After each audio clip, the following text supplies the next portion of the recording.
Did you know that the book of Matthew, Mark, Luke, and John all have different interpretation of Jesus' resurrection?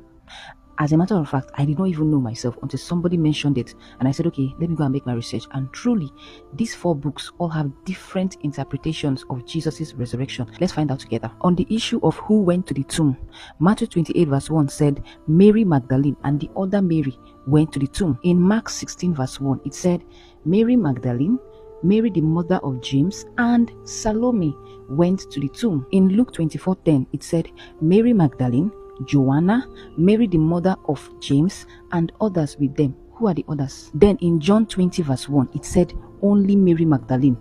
Only Mary Magdalene went to the tomb.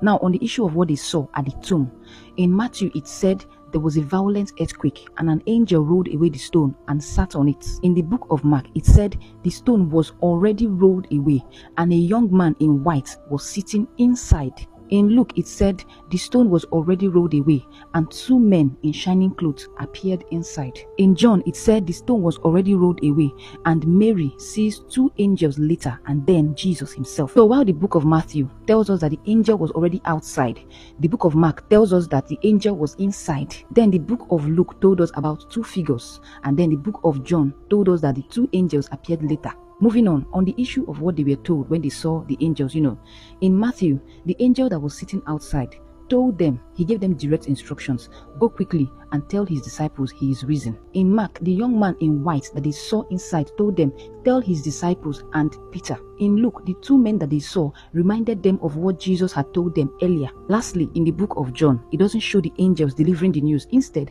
Jesus spoke to Mary himself. Look at what she said. Everything she said, there's no even contradiction. Yes, they saw the history differently. And funny thing about remembering history is this: we won't remember it the same way.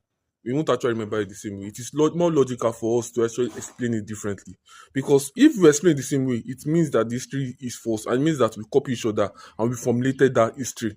But because Jesus Christ is a true historical event, and because of the Holy Spirit, yes, put it in their mind, because Jesus Christ said it in the book of John 14, that the Holy Spirit will remind them on what to say, because the Holy Spirit put it in their mind differently, and because of who they are writing to, so they have to write it differently.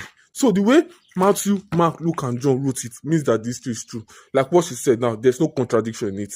Yeah, they said it the same way. Like what Matthew said. Matthew said that there was a great earthquake, and the angel rolled the stone, which Mark, Luke did not see. They all know that they knew that the stone was rolled away. Who rolled the stone?